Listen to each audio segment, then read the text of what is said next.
कहानी रैपुंज़ल। एक समय की बात है, एक निसंतान दंपति था। आखिरकार संतान प्राप्ति की उसकी प्रार्थना ईश्वर ने सुन ही ली। एक दिन पत्नी ने एक बड़ा ही खूबसूरत बसंती गुलाब पड़ोस के बगीचे में खिला देखा और उसने अपने पति से कहा, मुझे उनमें से एक बसंती गुलाब चाहिए, कृपया मेरे लिए ला दीजिए।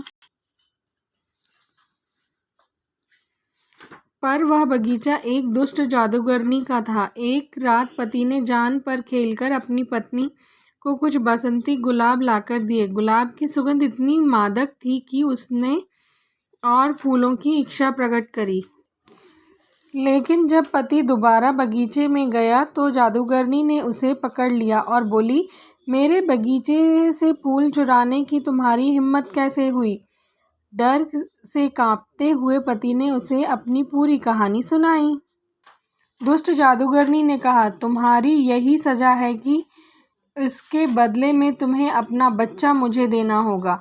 जब बच्ची ने जन्म लिया तो तब जादूगरनी उसे अपने साथ ले गई।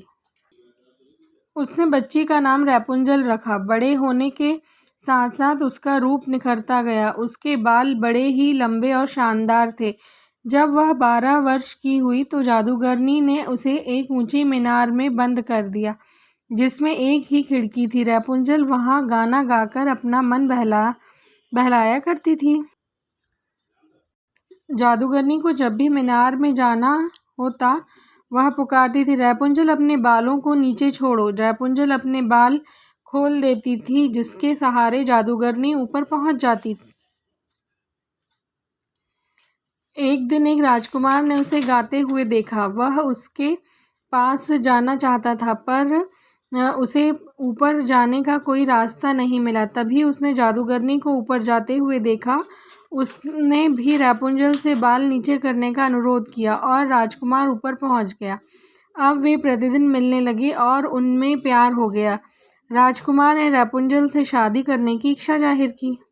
रैपुंज़ल ने हाँ कर दी और बोली, प्रतिदिन मुझे शाम का धागा ला दिया करो। प्रतिदिन मुझे रेशम का धागा ला दिया करो, मैं उससे सीढ़ी बुन दूंगी। जादूगरनी को जब यह बात पता चली तो वह गुस्से से बोली, दुष्ट लड़की, तुम्हें इसकी सजा मिलेगी। उसने रैपुंज़ल के बाल काटकर उसे मरुभूमि में मरने के लिए छोड़ दिया। राजकुमार ने उसे चारों ओर ढूंढने का प्रयास किया और अंत में वह उसे मरुभूमि में मिली। फिर दोनों ने विवाह कर लिया। रैपुंज़ल ने जुड़वा बच्चों को जन्म दिया। सभी प्रसन्नता पूर्वक राजकुमार के महल में रहने लगे।